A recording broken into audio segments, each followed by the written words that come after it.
morning, ladies and gentlemen. Great to see so many here. I'm going to stand up because otherwise I can't see you properly. My name is Paul de Leeuw from Robert Gordon University in Aberdeen, and I'm your moderator here this morning, and I'm absolutely delighted to see so many here so early in the morning. And this is the opening session talking about one of the most defining issues in our industry, which is how do we develop a sustainable, nature-friendly energy industry. So I'm absolutely delighted to have 4 top panelists here to talk about the subject. They're going to introduce themselves in a minute. But really what we want to do is make this a high energy, interactive session. So be ready. I'm going to come into the audience. I'm going to ask you questions to make sure we can get actually the best out of our conversation. Not just for the panelists, but also for yourself. So that's the plan. We're going to use an hour. We'll do the introductions first. Then we'll do some questions. I will open the questions, but then there will be roving mics to make sure we get your input and your questions as well. There's also a hashtag, so if you want to put it on social media, already seen people here with cameras taking pictures, please use the hashtag, which is hashtag OEEC23, and of course it will be then readily available. So that's the kind of plan. Of course, we have introductions, but there's also the bios on the website. So if you want to know who our panelists are, please go and visit the website. You can see far more detail. And I've also been assured that some of our panelists will be available afterwards as well for a conversation, either here or on their stand. And some stands are very close by. I have to literally outside this door. So hopefully, if we can't cover today, come and see them afterwards, and we'll probably have a great conversation. So what I'm going to do, I'm going to ask each of the panelists to take 3-4 minutes maximum, just to talk about who they are, introduce the organization, and then I start a Q&A. Marjolein, can I start with you, please? Yes, thank you. So my name is Marjolein Kelder. I work for a Dutch NGO called Natuur en Milieu. And together with the North Sea Foundation, we have a program that is called the Rich North Sea. And the mission of the Rich North Sea is to create a resilient marine life using offshore wind farms. So it's a 5-year program that started in 2019. And it works on the belief that offshore wind not only poses some risks to nature, but also offers opportunities. And these opportunities mainly lie within wind farms being excluded from bottom disturbing activities. So to create a proof of concept, we worked together with a lot of industry parties to test nature enhancement options along all the wind farms along the Dutch coastline. So we have 5 different offshore projects in wind farms. We have an offshore test site where we test different artificial structures. And we set up a breeding line for native disease-free European oysters, which can help in trying to restore these reefs. So now we are at the point where we created proof of concept, did a lot of pilot studies, but our mission is still very relevant. So the program is kicking off again next year and continuing for at least 2 to 3 years, because we also want to embed this nature positive way or nature enhancement into legislation. So we were very happy with the Dutch tender last year for Hollandse Kust West, where nature enhancement was one of the criteria. But we want to see this in every new wind farm, not only minimizing negative impacts, but also seizing these opportunities. Right. Super, thank you. Volkert. Good morning, everyone. My name is Volkert Visser. I'm a CEO and project director of Ecowende. Ecowende is a joint venture between Shell and Eneco, who won the right to develop wind farm Hollandse Kust West Site 6, a 760 megawatt offshore site. And that's the one that had the nature enhancement or ecology as a specialization theme, which meant that you could the way to win the tender was to score maximum points in ecology innovations and ecology investments. Our wind farm now, for last year or so, we've been working on engineering and contracting. We're now wrapping that up. And we expect to start construction in late 25 and start up in 26. So that's when we start seeing many of our measures being implemented and the years after into operation.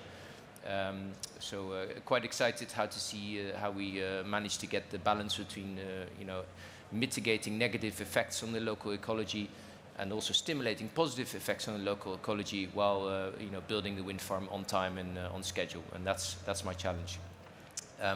I have been in the oil and gas sector before working in offshore wind. For the last 3 years I've been on this project and done projects all over the world in various stages, onshore, offshore. So quite a mixed background, but very excited to be part of the offshore wind community now.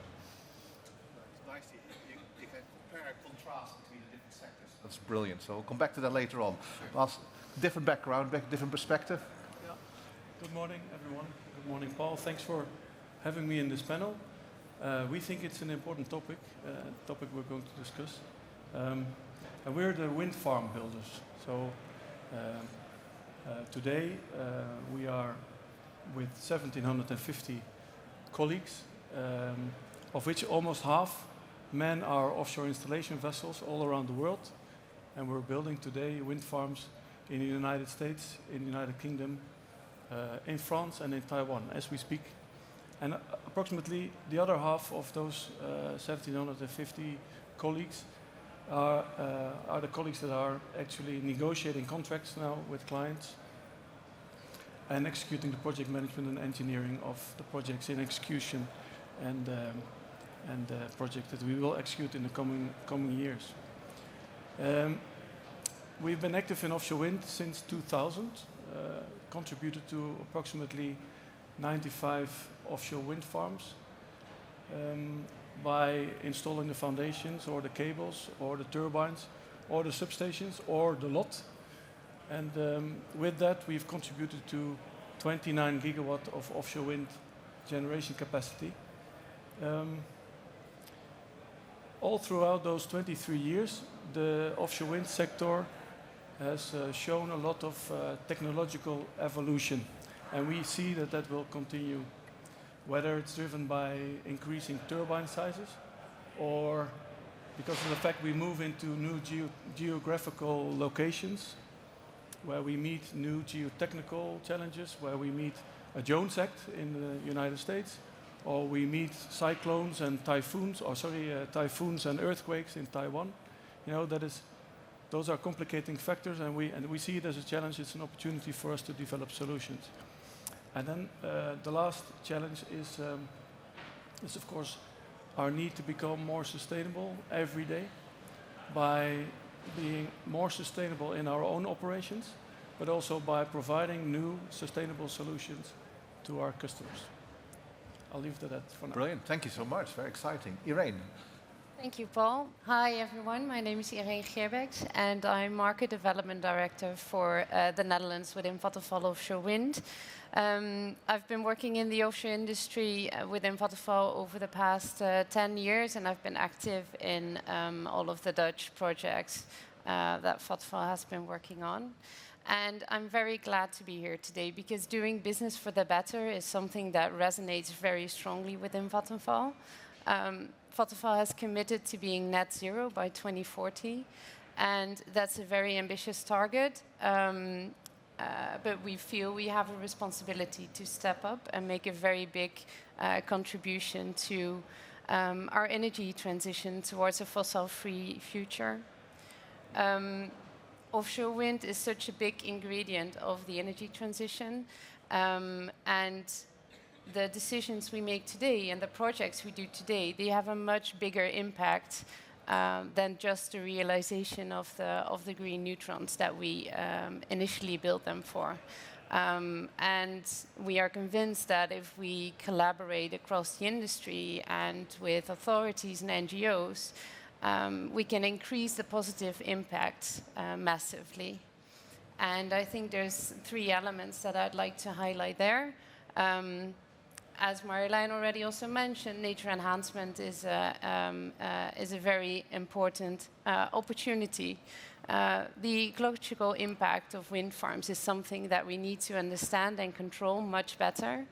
And so wherever we can, we want to make an additional effort to increase our understanding and gain knowledge and invent ways of making a positive contribution.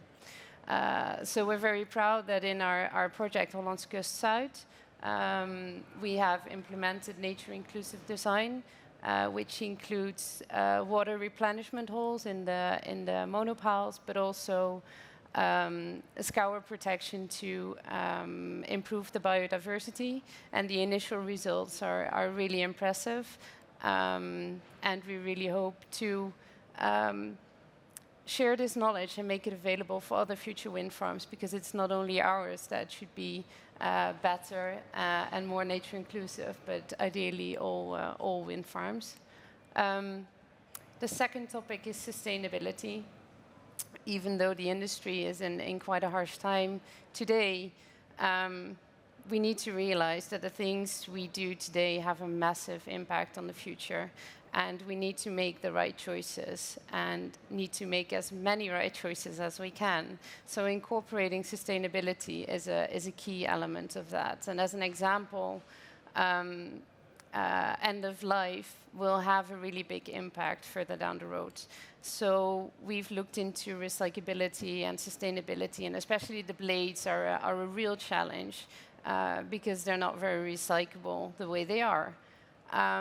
So we've set up pilots where we've introduced recyclable blades at Hollandse Kust Zuid again, but also we've looked into recycle options of traditional blades of a decommissioned onshore wind farm.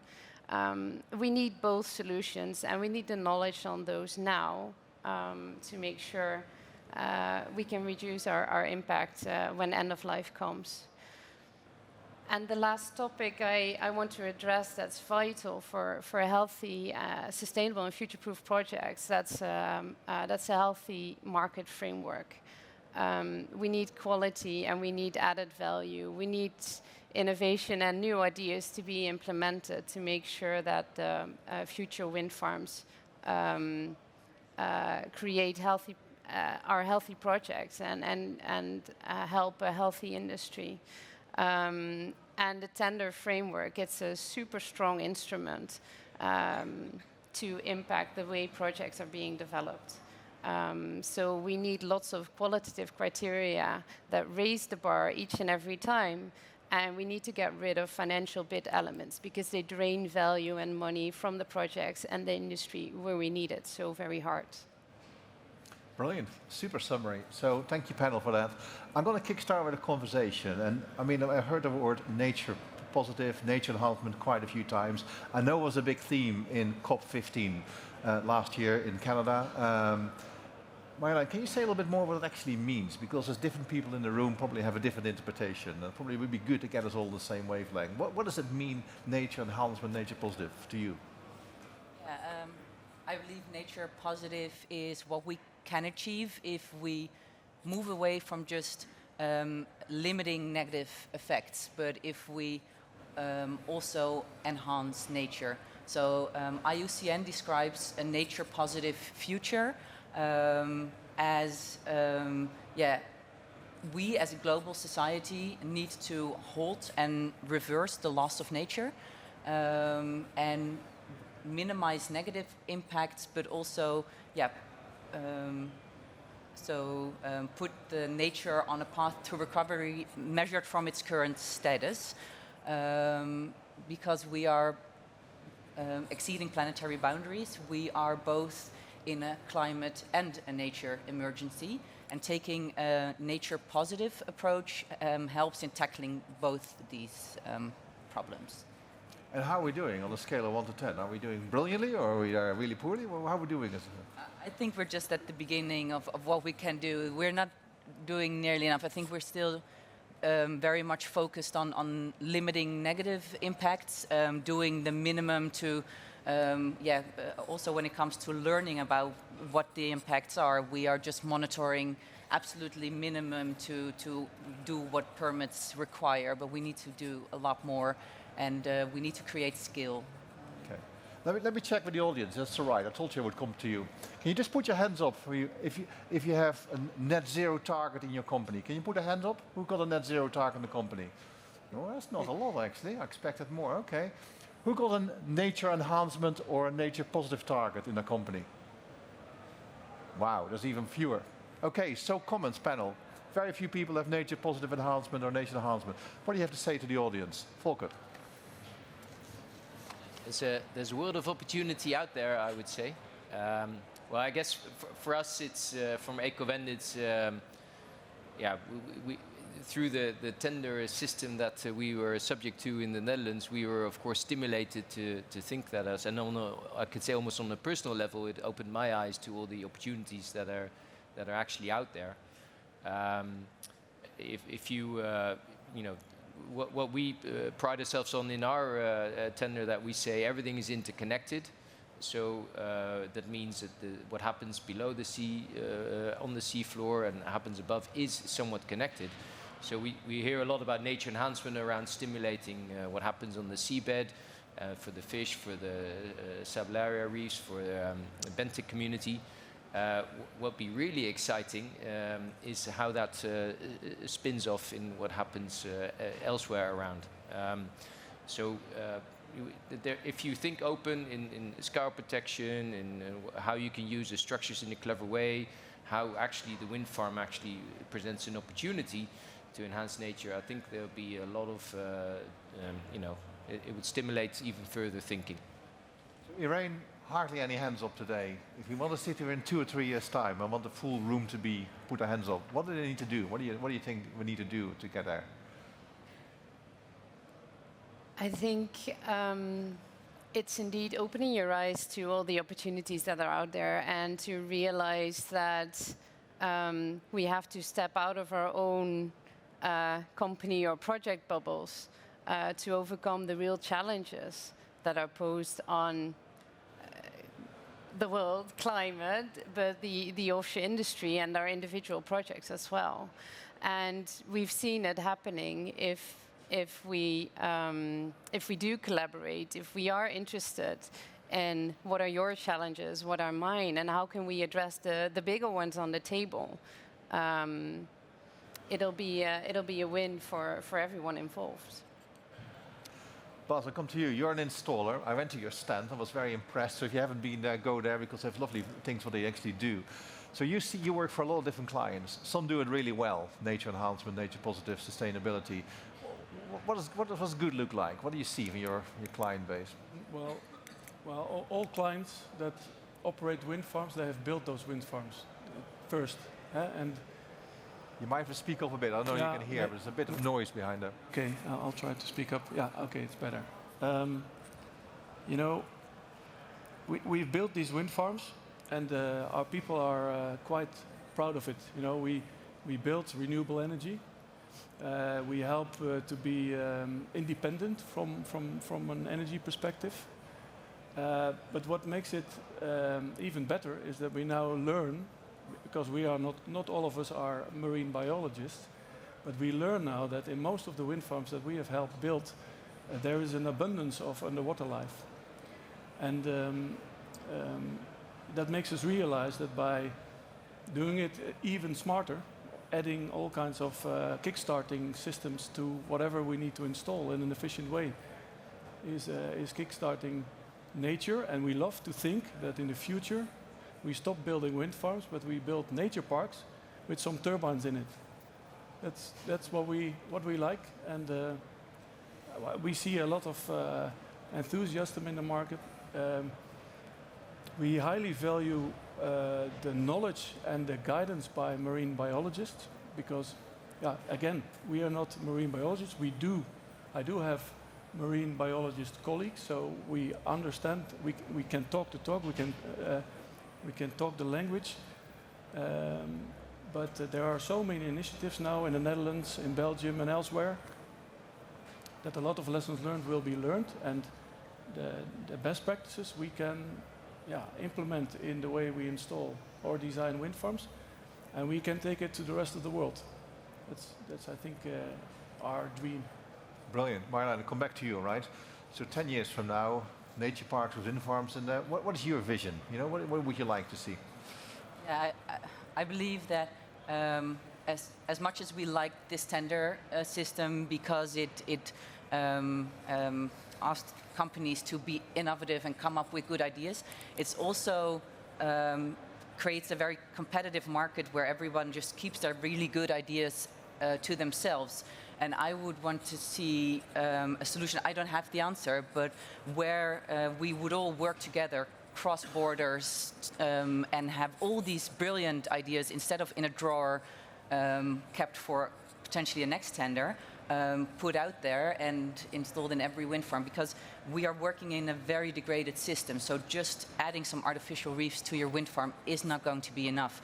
We need to go beyond that and also work at offsetting compensation outside of wind farms. And then you also need collaboration between countries. So my vision would be that, yeah, we collaborate all together on doing this. Okay, on that theme, Volkert, I looked at your bio, and you're saying in your bio that your wind farm is a lab and a place for experimentation. I heard some great stuff from Marjolein. So how can we experiment in your wind farm and do things differently? Yeah, I think that most of the experimentation is done by us, I would say. We have an extensive program of 40 measures, not all in the wind farm, the vast majority is, where we're going to experiment and learn from how to mitigate the negative effects and how to stimulate the positive ones. Then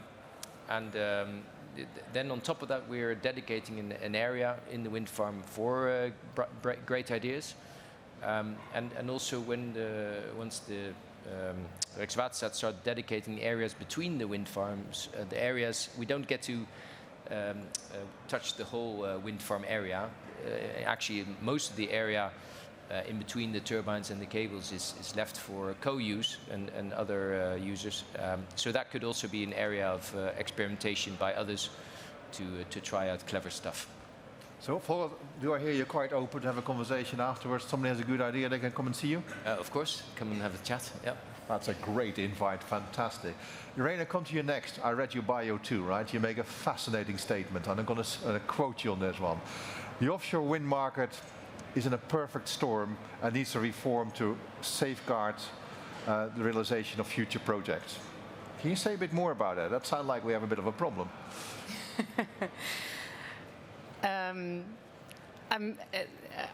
I don't think there's many people I have to explain to the perfect storm that the market is in. Commodity prices have gone up massively, and it's impacting projects, developers and supply chains all across the world. And we have to realize that the offshore wind market is not a mature market yet. It's not a mature technology. We haven't, well, we're not done in perfecting it yet by long. So the things, we need to keep thinking and we need to keep innovating. And it's not only about technology, although the technology has always been massively impressive and has led to massive cost reductions. But we have to think broader and bigger. And that's what I say. Those are the decisions that we can take today. We can make a decision to make the right choices. If I give you all the power here right now, you're in charge of the world, supreme leader, what would you do? I would impressively increase the pre-selection criteria in all tenders. Sustainability, nature protection and enhancement would go up massively. I would add technology innovation as well. System integration needs to be part of the exercise, because it's not just offshore wind farms. We're transitioning the energy system here. And on top of that, I would add a criterion which is open box. And I know it's extremely subjective and it's really hard to review, but that is where the magic happens. If you invite developers, supply chain, the wider industry to come up with their very best proposals, they will impress every one of us. And that's what we need. Bas, you're supreme leader today. What will you do? I would just hello. Yeah, I would just go for it. Don't hesitate and massively invest. And indeed, put the dots on the horizon. What is it what you want to achieve? You want clean electricity, you want local industry involvement, you want to create nature, protect nature. It's about leadership. Leadership, right. Marjolein? Yeah, yesterday I attended a NL UK NL roundtable, and there the idea came up of not doing all these tenders of now 2 gigawatts at a time, but make it one really big mega tender, a very big project where you all collaborate. And from nature perspective, I could imagine that will be a. Okay, I'm going to come to the audience next. Volkert, what would you be? You're in charge. I've heard some pretty good ideas already. Yeah, seeing how everything fits together when you think of the perfect storm. You know, in a growing market, everything has to kind of grow together. The size, the turbines, the installers, the developers, the tender system, and we see that go in bumps. So anyway, we could smoothen that a little bit more for each other. That would be a mechanism that I would think would help to move the industry along.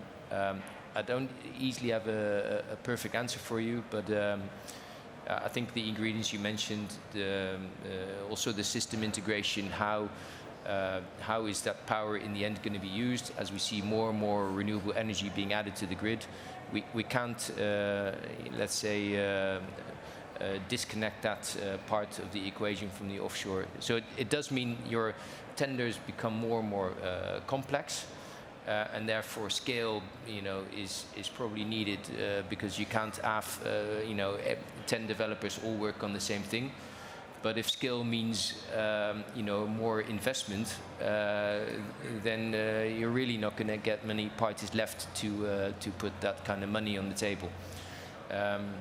So that's a real dilemma that I don't have an easy answer for. The amount of cash involved to transform our energy system is so huge, and then also do it in a way that you know, protects and enhances nature. That's huge. That's huge. But that's what we need and what we want as society. No one said it was going to be easy, but that's what we're seeing now.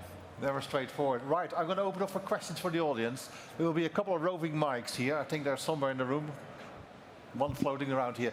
When you ask a question, can I ask you just for your name and the question? Keep it really short, because otherwise I forget what the question is. Short and sharp, please. One here at the front. Yeah. Good morning. Well, good morning, everyone. My name is Lotte Spaargaren. My question is, how do you guys see the involvement of the ETS system, the European, the EU ETSs, who I think can play a major role in enhancing. Oh, that's much better now. Enhancing investments into greener technologies, greener fuels, electrification of our own business. It's just not really kicking off because it's too expensive, and it doesn't.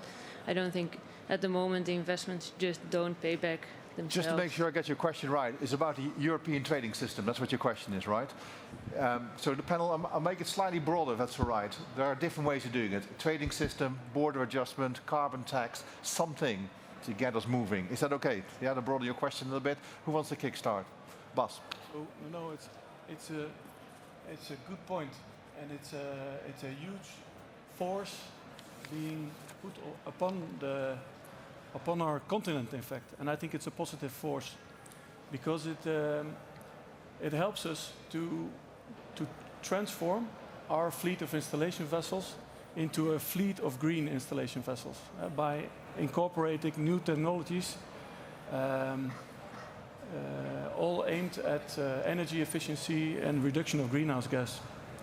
And we have stepped into that path. We are investing in greener vessels, and in the future we hope to be investing in completely green vessels. Just before, Marjolein, I go to you next, right? It's a really interesting thing. I don't know what was in your question, right? So you can say to people, we put a system in place to behave, or you behave because you think it's morally right to do, right? Where are you on the spectrum? Is it a system, what kind of forces the market to do what the market needs to do, or you think actually there's a bit of morality and systems required here? I think realistically you need both. Okay. Yeah, I would love to see everything intrinsic, but that's just not how it works. So some stimulation. Are you an ETS fan, or? I must honestly say I don't know enough about it to have an opinion. I'm sorry. Any other comments from the panel? Maybe just to add, absolutely, we need massively green demand. There will not be a healthy market or a healthy supply if there's not proper demand. And so we need different instruments. I agree with Marjolein. We cannot sort of try and hope and rely on moral motivations of doing the right things. So yes, we need a lot of instruments to incentivize industry in Europe and the wider world to increase the demand of green electrons and molecules as well. Brilliant, super question. More of these. There's one here at the back, sorry. You're holding it? Hi, my name is Brigitte Vlaswinkel, Oceans of Energy. I have two questions. The first one is, what do you say to biologists who do not believe that who do not believe in nature-enhancing measures if they weren't there in the first place at that particular wind turbine? And also, what do you say to those biologists who counteract the actions you're taking? Because after 25 or 30 years lifetime, you are taking out the wind turbines, and the increased biodiversity or the increased nature enhancement is lost. Thank you. Marjolein, it has to go to you first. Thank you, great question. Addressing the first question, I believe if you would be working in a pristine system where nature is very healthy, I would say leave it alone and don't do anything. But the fact is, we are working in a very degraded system, so just protecting an area and not doing anything is not going to be enough. We're in this alternate stable state, so nature needs a little Kickstarter or some help from us to come back. And I do believe we need to kickstart and then leave alone, and the best thing we can do is also have nature protected areas. But these wind farms, I think, are an opportunity for us to give this little kickstart back to nature and to help it back to a healthy state. Any other panel members want to say something? No? Oh, Irene? We don't have the truth of what's best, and if we want to consider restoring nature, we wouldn't know where to restore it to. So I think also critical minds are very welcome in joining the in the challenge of improving and trying to do what we can do, what we think is best. Yeah. Can I ask the lady, what do you think is the answer? What do you think we should say to biologists? Yeah, it's a good question, and I think it's just a dilemma. Are you a nature enhancing, or are you nature restoring back to how it used to be? And maybe that's a situation that we can only dream of and we will never reach for the North Sea. So, but I do encounter quite a lot of biologists who are attacking me on this, because we develop offshore floating solar, and we're also looking to enhance nature. Okay, so conversation we pick up afterwards by the sound of it.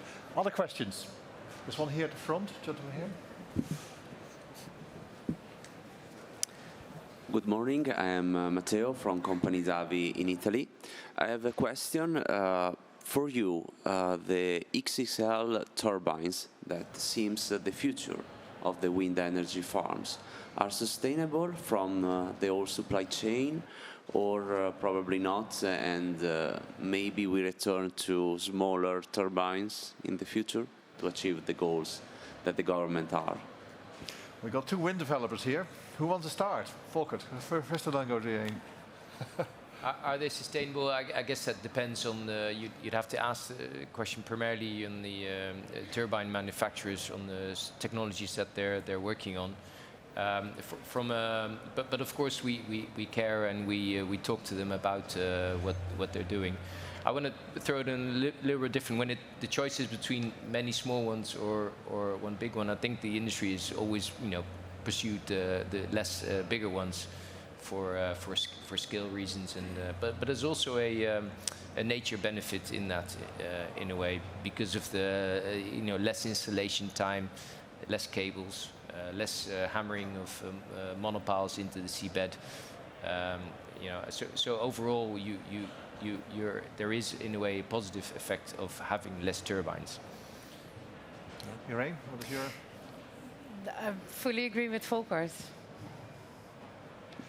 Yeah, Oh, sorry. no, I'm just wondering, I can imagine you want to work towards some standardization at some point, avoiding having to have different chips every time you get a bigger turbine, or...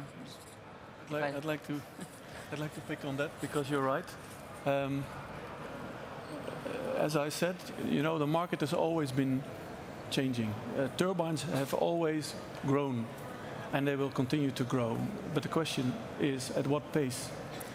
Today, since maybe 1 year, we are actually installing monopiles twice as heavy as the monopiles before that time. And that was, of course, driven by larger water depth and larger turbines. It's a combination. And we've invested heavily in it, and we are, in the meantime, quite efficient in installing these giant monopiles. If you ask me, come on, build the next bigger vessel with additional investment on mission equipment, I say, yeah, it's a good idea, but maybe not now, maybe next year. So I think you also need to be very realistic, keep the feet on the ground, count your blessings, look at what we're doing today, what the industry is doing today, and maybe focus more on volume now. We need volume now, not big turbines in the future. No, we need to create gigawatts today.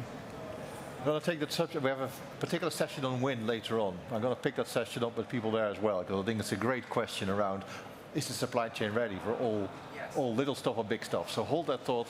That's one for later on as well to pick up. Any other questions for the panel? There's a gentleman here, a lady there. Start here first, and then we'll come to you later on.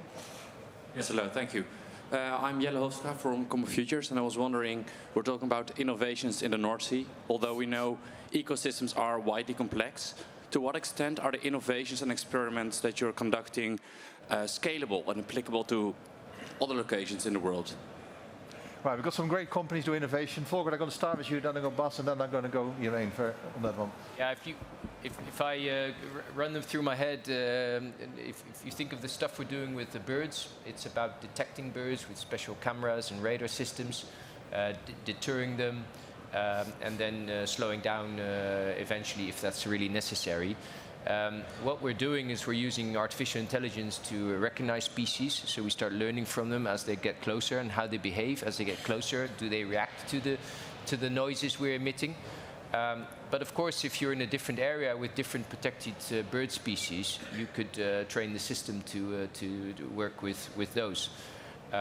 As it comes for underwater life, there are plenty of examples in warmer waters where the exact same is happening. Around the cable routes where there are rock dumps along the way and the foundations of oil and gas platforms, etc. So as a concept, the kind of stuff we're doing, yes, for sure is scalable. But also as a wider view of thinking that what I said at the beginning, that everything does interact with each other. I think that is different, of course, by ecosystem that you're working in. But that's the challenge, to pick up what could I do to enhance one type of nature, and how could that actually have a positive effect on another as well, and get into a positive spiral. So yes, I think it's scalable both from a conceptual point of view and the measures themselves. Yeah. Is there anyone to add something? Yeah. A lot of animals don't stick to country boundaries, that's for sure. And so sharing knowledge across countries where we see similar types of challenges or similar species, that's super relevant and it's super helpful. And I think as a project developer, we would be very keen to also expand our boundaries of where we can apply innovations and concepts to do proper monitoring or nature enhancement. So we want to look beyond the actual site boundaries of the projects that we're active in, because to the animals it's not very relevant where the wind farm begins or ends. So yes, absolutely, there's still plenty of opportunities there. Yeah. So I think the system in the Netherlands, so these beauty contests for Hollandse Kust West, and now beauty contest for IJmuidenver, Alpha and Beta, yeah, it's really trend setting. So government is taking charge and are addressing that there are other things maybe more important than finance. And that kind of gives us space to innovate, and that gives us a possibility to develop solutions that we can actually sell abroad beyond the European borders. And one of the examples that I would like to share with you is the fact that there is suction technology. It's a proven concept in oil and gas. And it's also, in the meantime, quite a robust proven concept in offshore wind. We have installed over 100 suction bucket jackets. So that's a jacket on 3 suction buckets. We install it silently. And we have now introduced a kind of a different version of this suction bucket jacket, a foundation we call a tri-suction pile. So it's a monopile on 3 suction buckets. Where, of course, you can see that we can produce these structures in Europe as opposed to having to import jackets from far abroad. So we believe that implementation of these kind of innovations in our play garden, in our own backyard, is helpful to eventually be able to export these concepts. I'm going to keep it rolling. There's a question here, come there. And then I'm going to have a question for the audience, also for you. Good morning, everyone. My name is Tamer Populier from Pro-Sea Marine Education. You all sound quite aware of the fact that sustainability is an issue nowadays, but I can also imagine, especially for the offshore wind builders, actually, that you work with people and you work in areas where sustainability awareness is maybe not that great. So my question would be, how do you work towards raising awareness within your company as well as for your clients? Good. Who wants to start? Great question. How do we raise awareness?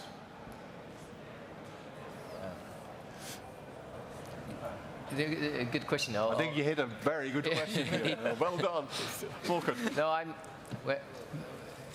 when we talk about sustainability, I always have to think which version of sustainability are you actually referring to?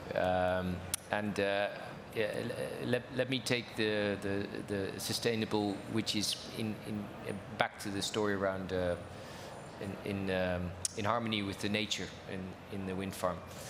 So for us, we have a part of our program is knowledge sharing, and also with the sector, with through academic institutions, with the wider public. Our website's about to get launched, so that is a way of indicating how we provide the green electrons that we all want for the future, and doing that in a sustainable way. And sustainable for us particularly means in harmony with the nature. That has been our focus, and that's what we will let's say, talk about and broadcast openly about. Yeah? But there is more to sustainability. Any other comments? Otherwise, I'm going to have a follow-up question from the lady. It was very good. Any other comments before? Yeah, I think to Vattenfall, it's a lot about having very ambitious targets and walking the talk. We have a strong leadership. Our CEO has been nominated for Time 100, and it's something that we take great pride in the efforts that we do and the extra steps that we take. And if I look back on the past 6 months and many of the new colleagues that we have been onboarding, quite a few of them came from oil and gas majors that deliberately chose to work for Vattenfall because they want to be part of a company that takes responsibility. and that wants to do things well. And I really see the bigger impact of the projects we do and the people that work with us. I'm going to take the question slightly different way. I'm going to ask all the panel members this question. So, in my job, I speak to governments all over the world. And this is a quite interesting question around, are we spending our time and money in the right way? And let me tell you this. 3 countries do 50% of the global emissions, 10 countries do 70% of the global emissions. The Netherlands, 0.3%, Denmark, 0.08%, Belgium, 0.3%. We can do an awful lot to make very little difference. Are we doing the right thing in the right place with the right money? Marjolein. Question.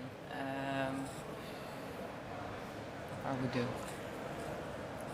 Just my first answer would be yes, I think so. I hope so. I'm not sure.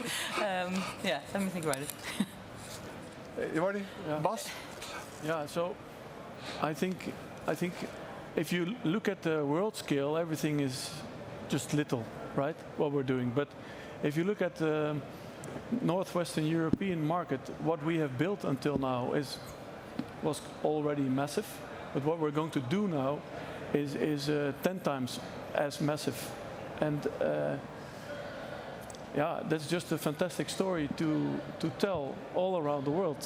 And it is infectious because all countries with a decent sea, decent wind speeds, for them it's a no-brainer. They want to build offshore wind. So yeah, maybe we will not be the ones building all those wind farms, but they will find ways to learn here, export from here, get a good practice here, and take it everywhere. And then it will go exponential. Yeah.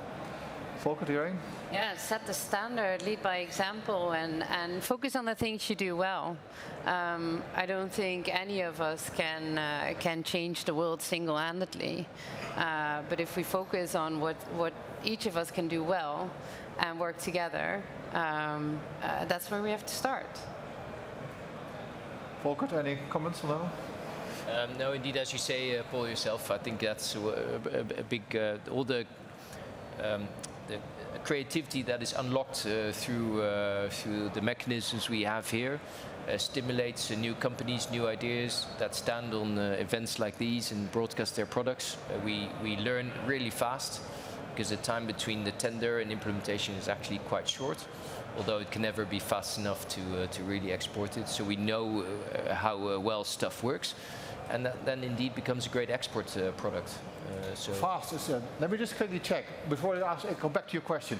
Who think we're going fast enough? Anybody? Who think we're doing okay-ish? Okay, not bad. Who think we're too slow? Oh goodness! Wow! Wow! Okay! Wow! Come back to later on. There's a question here in the middle. Good morning. Giel van Rij from RWE. I have a question for Marjolein. You mentioned in the beginning the idea to sort of test innovations not only within the wind farm but also outside the wind farm, right? Probably in a sense of the sort of the ecosystem of the North Sea and to better understand what is happening within the ecosystem and how offshore wind farms impact that. Can you elaborate more on your ideas, how we actually can do that and how we can work together there? Yeah, so I believe we won't get there with just doing something in the wind farm because we took this first step of the mitigation hierarchy, which is avoiding natural valuable areas. And we're doing this pretty well by putting these wind farms in areas that are not most interesting to nature. So if we then want to go to this net positive, nature positive, call it what you want, you need to go outside of these wind farms. And then you also hit the problem that you can't just keep it within your country boundaries because the fish that we want to restore spawn somewhere else, or the birds that are a problem breed somewhere else. So I think you need to work cross-sectoral in trying to have projects that, for example, build in the Netherlands, being able to offset or compensate in other countries where you actually address the real problem. And this takes also governments to create the landscape that makes this possible. Any other comments from anybody?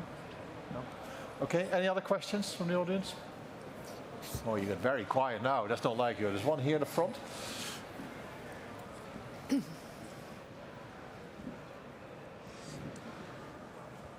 Net here.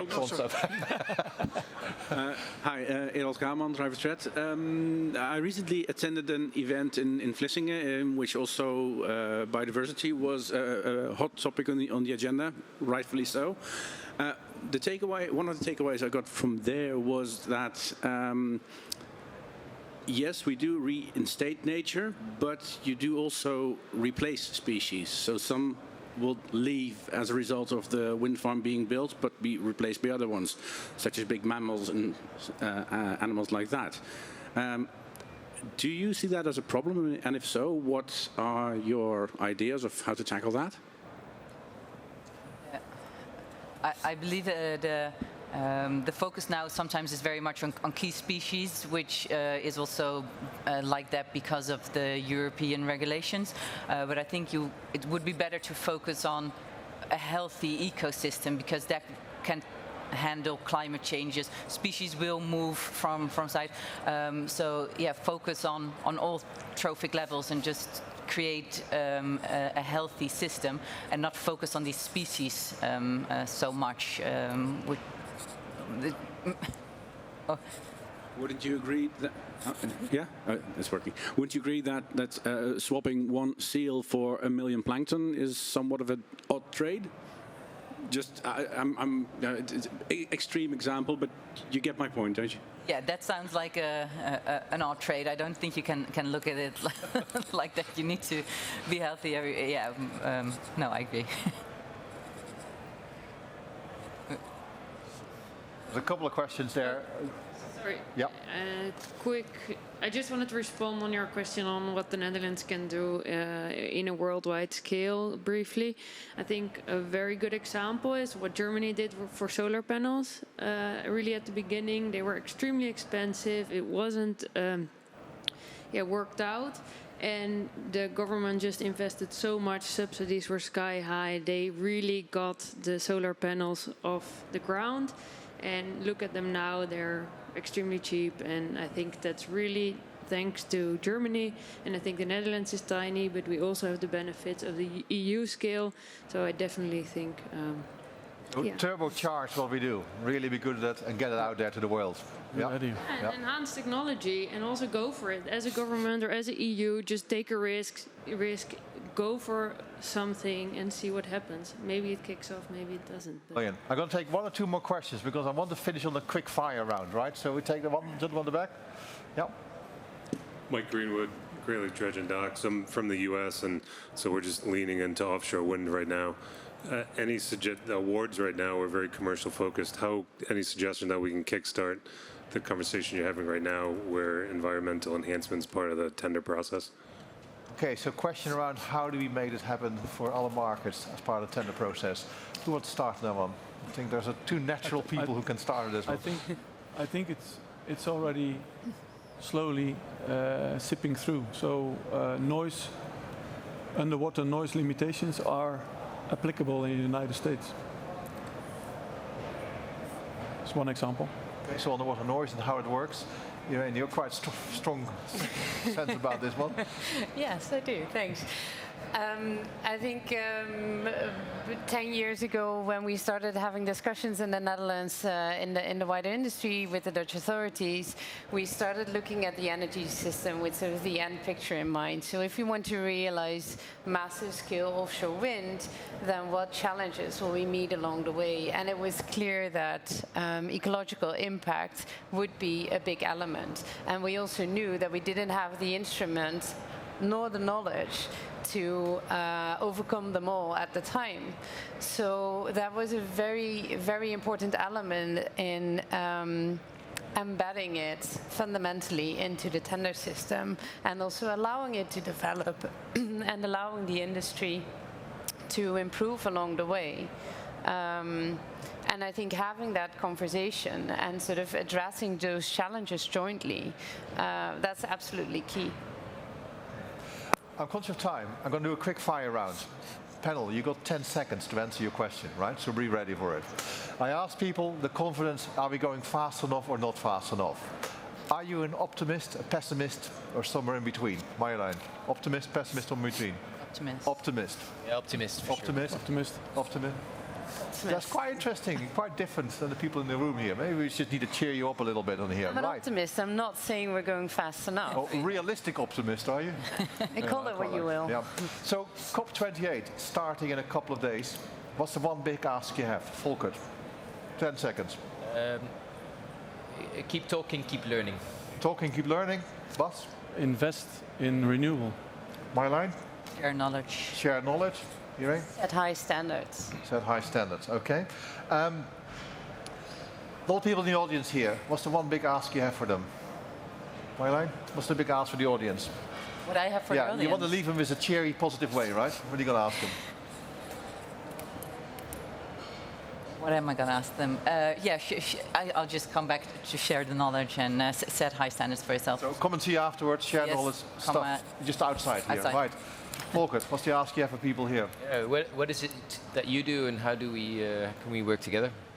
Okay. So if you question what next, we have a lot of vacancies. Vacancies? I expected many things. I wasn't ready for that. I'll tell you that. Irene? Super curious to have a talk on ideas, but also concerns. Speak up. Okay. Right, one final question before I close out. We're about to enter 2024. What's the one thing you're going to do different?